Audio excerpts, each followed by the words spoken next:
Welcome to this video lecture series on transportation engineering. In this session, we shall discuss on the computation of the design traffic by the Indian Road Congress, section 37, according to the 2012 norms. Now, for the design traffic, as per the recommendations of the IRC, the design traffic it should be considered in terms of the cumulative number of the standard axles of the weight of 8160 kg or 80 kilonewton, which will be carried by the pavements during its design life,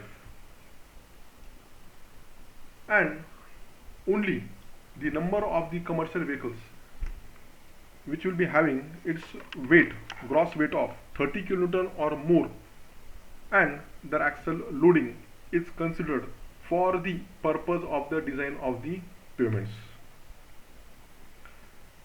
And the assessment of the present day average traffic, it should be based upon the 7-day 24-hour count made in accordance to the Indian Road Congress section 9 according to the 1972 norms. That means the commercial vehicle moving onto the pavement for all the 7 days for 24 hours, the count it has to be considered. That too of the commercial vehicles which will be having their gross vehicle weight of 30 kilonewton or more and their axle loading. It will be only considered for the purpose of the design of the pavement. Now, for this information,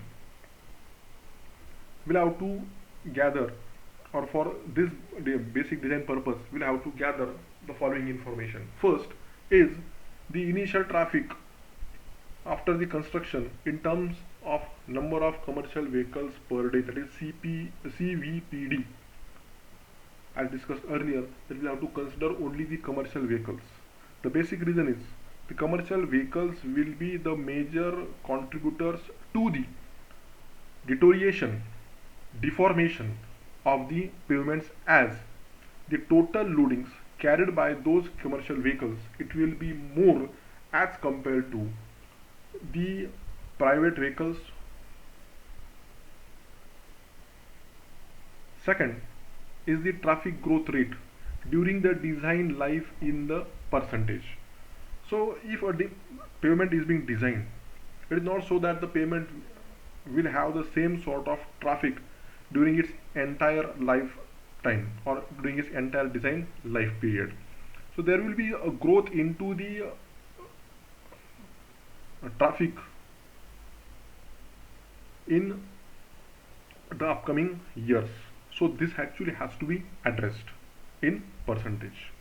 Next is the design life in number of years for the pavement. We'll have to consider the design life of the pavement depending upon the traffic growth rate than the initial traffic condition of that particular area, so as to estimate what total period that particular pavement it has to serve. Then the vehicle damage factor, that is the damage which will be caused by the commercial vehicles when they move onto the pavement. We'll have to address this particular damage factor, and it will be done in accordance to the standard axle loadings.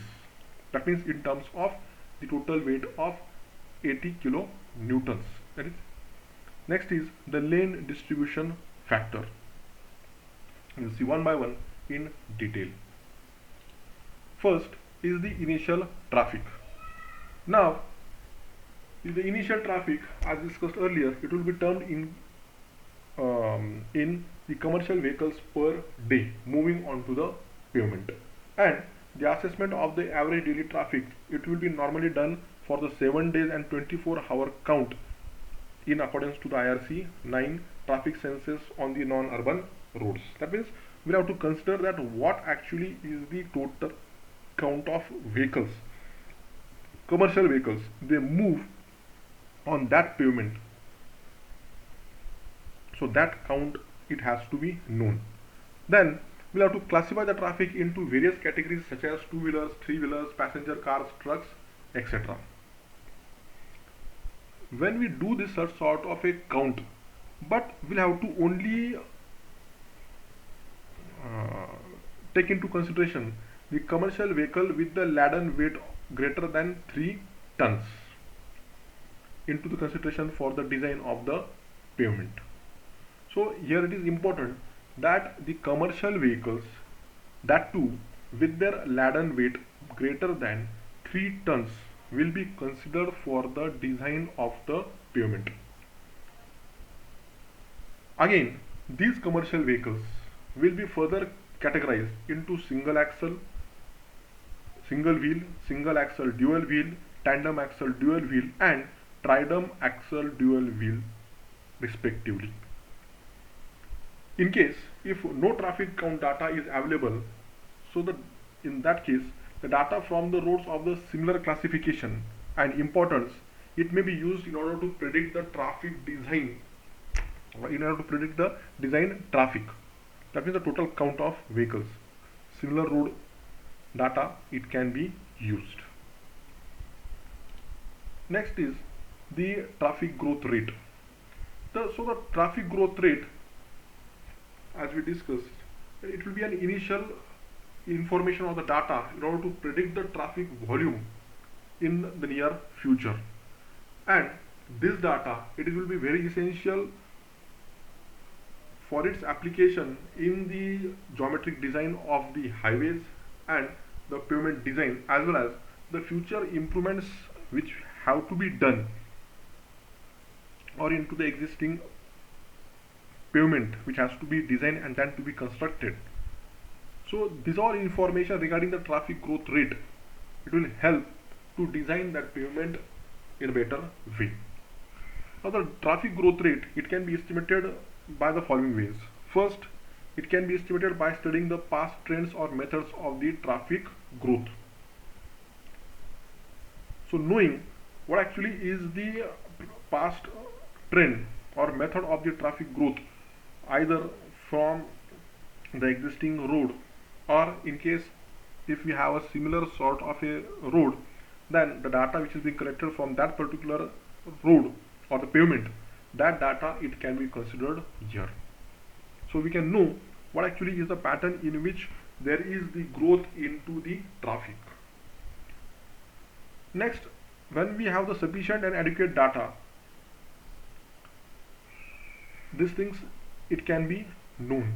But in case if no data is available, then it is recommended by the Indian Road Congress that an average annual growth rate of 7.5% it can be adopted in order to design the pavement.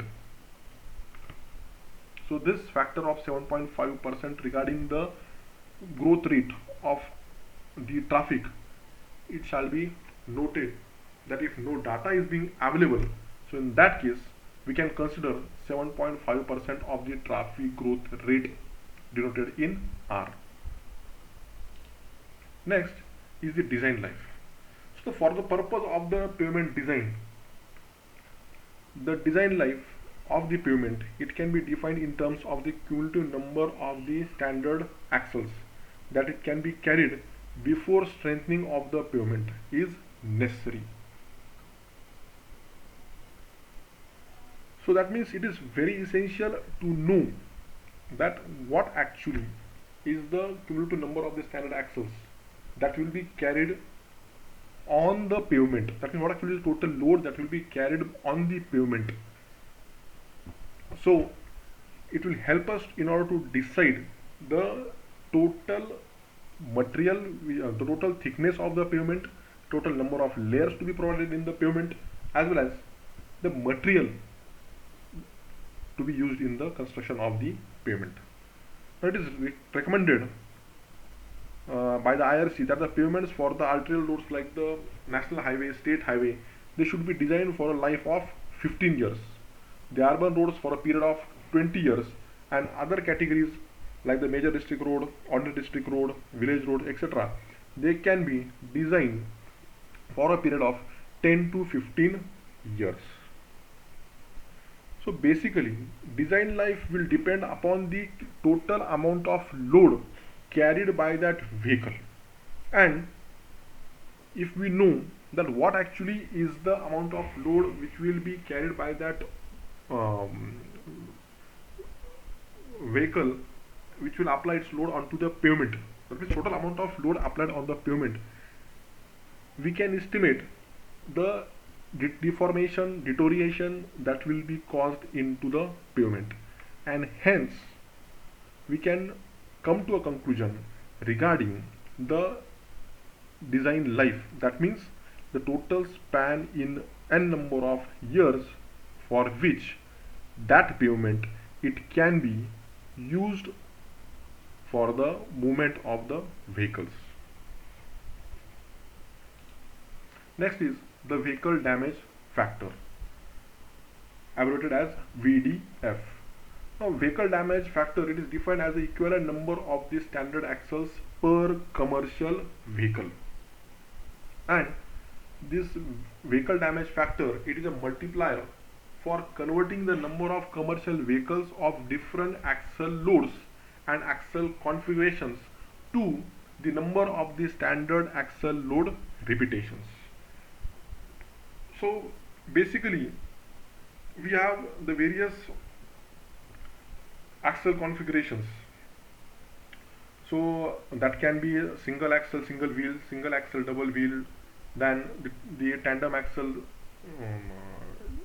single wheel, or the tridem axle single wheel, or tridem axle dual wheel. So these sorts of axle loads, they have to be converted into the standard axle load,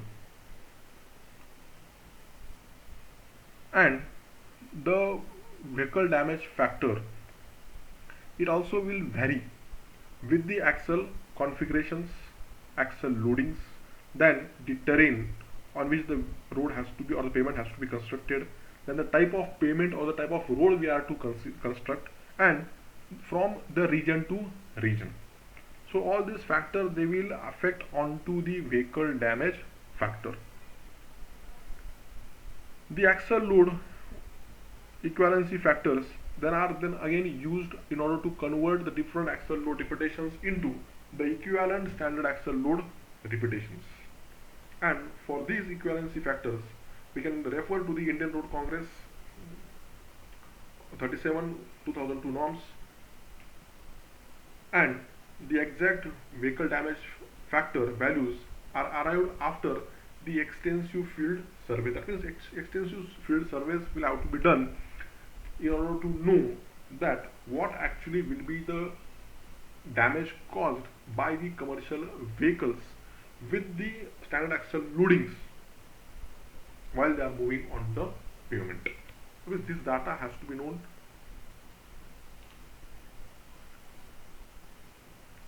So in order to calculate the vehicle damage factor, we can use this formula. That is, the number of standard axles for the same damage will be equals to load on the axle upon the standard axle load raised to the power 4. So for the different axle configurations, we have the different factors which have to be considered. So in first case, for the single axle with a single wheel on either side, then it can be the PDF, it can be calculated as axle load in kilonewton upon 65 raised to the power 4. Second is a single axle with the dual wheel on either side, then it can be calculated as the standard the axle load in kilonewton upon 80 raised to the power 4. Then the tandem axle with the dual wheels on either side. So the formula to calculate the VDF will be axle load in kilonewton upon 148 raised to the power 4. And lastly, the tridem axle with dual wheels on either side. So that will be axle load in kilonewton upon 224 raised to the power bracket raised to the power 4. So these are all the formulas which we'll have to remember in order to calculate the vehicle damage factor depending upon the axle configurations. So if you just see one example here, in this first case we have the single axle single wheel, so 70 divided by 65. In the second case we have the single axle with dual wheels on the either sides. So one six sorry we have the tandem axle with dual wheels on either side. So axle load in kilonewton upon 148. And in the last case we have the tridem axle with dual wheels on the either side. So 300 divided by 224 raised to the power 4. So this gives us the vehicle damage factor. So the total loading, it will be 5.95. Next is the lane distribution factor. So the lane distribution factor, it is basically a realistic assessment of the distribution of the commercial traffic by the direction and by lane, and it is necessary as it can directly affect the total equivalent standard axle load application which will be used in the design, and it is called as the lane distribution factor. So the distribution of the commercial traffic in each direction and each lane, it is required for determining the total equivalent standard axle load application which will have to be considered in the design of the pavement. So this distribution of the commercial traffic in the direction, first thing, then again in each lane, this will have to know for determining the total equivalent standard axle load. So what actually will be the load, standard axle load applied on the pavement in the given direction and in the given lane. This will have to be known, so that while designing that particular lane moving in a particular direction, that means the vehicle moving in a particular direction, if that particular standard total equivalent standard axle load, if it is known, the same it can be used for the design of the pavements. So in case if the adequate or conclusive data is not available, then the following the table we have, from the table we can use or we can assume until the more reliable data on the placement of the commercial vehicles on the carriageway lanes they are available. So from this table we can consider the data for the total equivalent standard axle loadings. So in case the total number of commercial vehicles per day it is less than 3000, then the minimum percentage of the commercial traffic to be surveyed, it will be 20%. For the total number of commercial vehicles from 3000 to 6000, it will be 15%, and if the total number of commercial vehicles per day it is greater than 6000, then the minimum percentage of commercial traffic to be surveyed, it will be 10% only. So mathematically, this lane distribution factor, it can be calculated using the formulae W suffix 18 equals to dd into dl multiplied by W18 dash. Now W suffix 18, it will be the traffic load in the design lane. What actually will be the load in the design lane, or the lane which we have to design? What actually will be the loading of the traffic? That is W18. dd, it will be the directional distribution factor expressed as the ratio which accounts for the distribution of load by the direction, that means from east to west or north to south, and it is generally taken as 50% or 0.5 for most of the roadways, unless if more data is being given to us. dl, it is the lane distribution factor which will be expressed as a ratio which accounts for the distribution of loads when two or more lanes are available in one direction. And lastly, W18 dash, it will be the cumulative two directional load predicted for a specific section of the highway during the design period. Next we see the vehicle distribution. So for the vehicle distribution, the following distribution it may be assumed. Now in case for a single lane road, the traffic tends to be more channelized on a single roads than the two lane roads, and to allow for this concentration of the wheel load repetition, the design it should be based on the total number of commercial vehicles in both the directions. So if it is a single lane road, that means the vehicles if they are moving in one particular direction, then in this case the vehicles they will be more channelized as they are to move one behind the other, and the design it should be based on the total number of commercial vehicles in both the directions. Next is the two lane single carriageway road. So in the two lane single carriageway road, the design it should be based upon the 75% of the commercial vehicles in both the directions. That is, whatever is the number of commercial vehicles moving in the two lane road, we'll have to consider only 75% of the commercial vehicles in both the direction. Hence the distribution factor it will be 0.75. In case of a four lane single carriageway road, the design it should be based upon 40% of the total number of commercial vehicles in both the directions. So only 40% of the total number of commercial vehicles are to be considered, and the distribution factor it will be 0.4. And lastly, for the dual carriageway roads, so for the design of the dual lane carriageway roads, here the it should be based upon the 75% of the number of commercial vehicles in each direction. So the distribution factor it will be 0.75, and for the dual 3-lane carriageway and the dual 4-lane carriageway, the distribution factor it will be 60% and 45% respectively. Hence the distribution factor for the 3-lane carriageway it will be 0.6, and distribution factor for dual 4-lane carriageway it will be 0.45.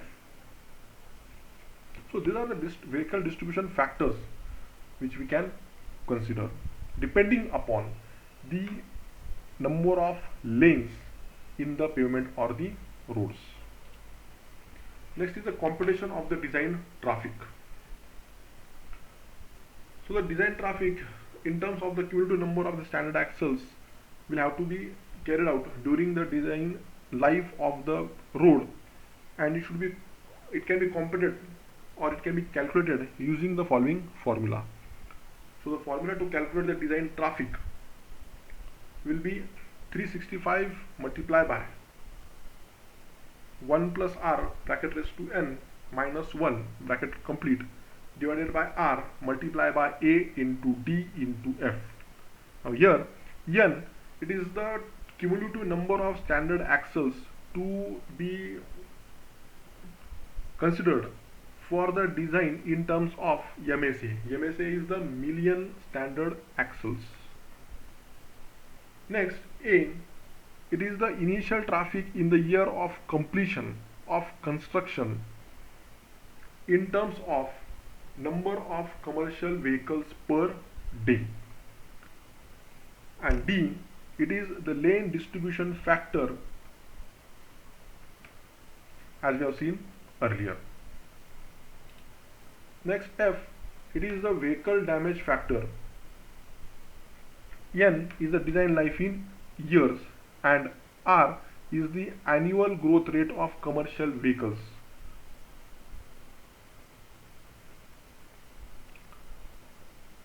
The traffic in the year of completion, it can be estimated using the following formula: A equals to P multiplied by in the bracket 1 plus R, where P will be the number of commercial vehicles as per the last count.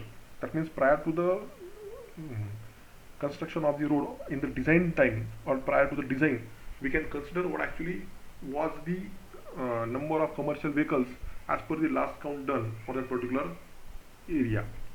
Next,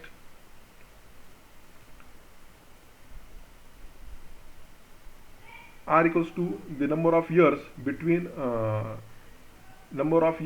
the last count and the completion of the construction, and R is the annual growth rate of the commercial vehicles.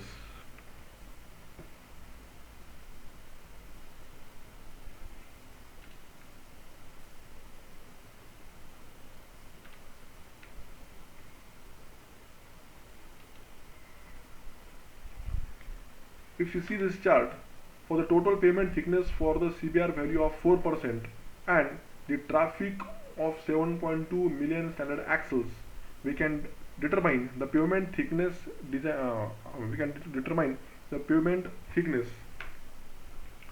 by this pavement thickness design chart for the traffic with 1 to 10 million standard axle graph. So if we have the CBR value, say for example in this case, if the CBR value it is 5% for that road and the design traffic it is 6, so in this case with this 6 design traffic of 6 million standard axles and the CBR value of 5, if this both they are known, so in that case we can determine the thickness of the pavement. So the total thickness of the pavement required in mm, it will be 600 mm.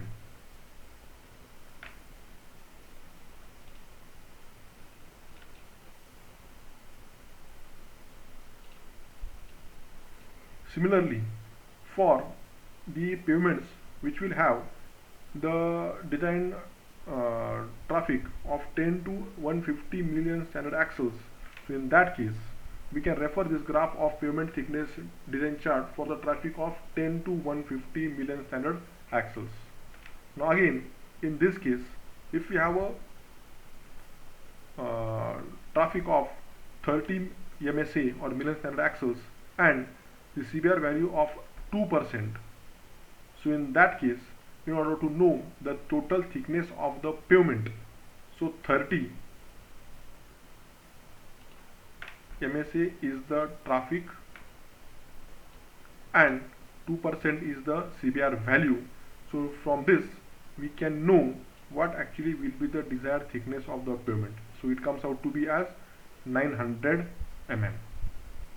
So I hope you are able to understand how to use this chart.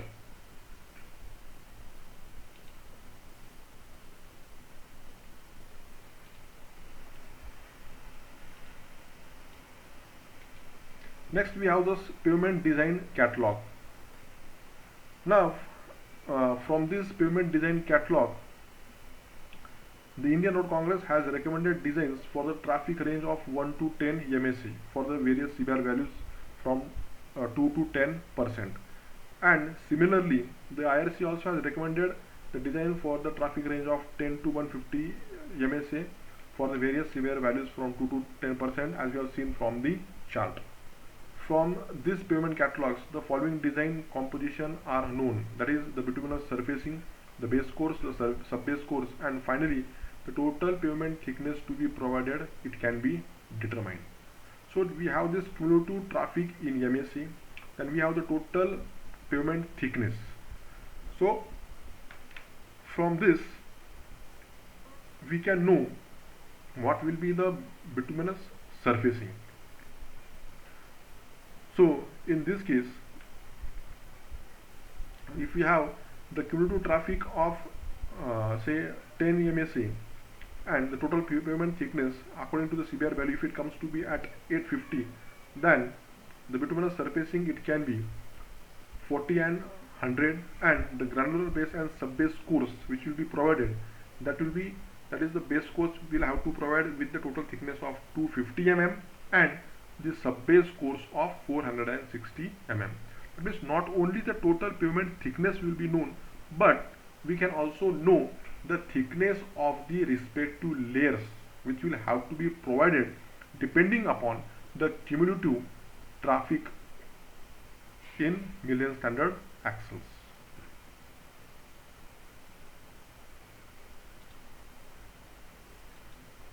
With this we shall stop. Thank you.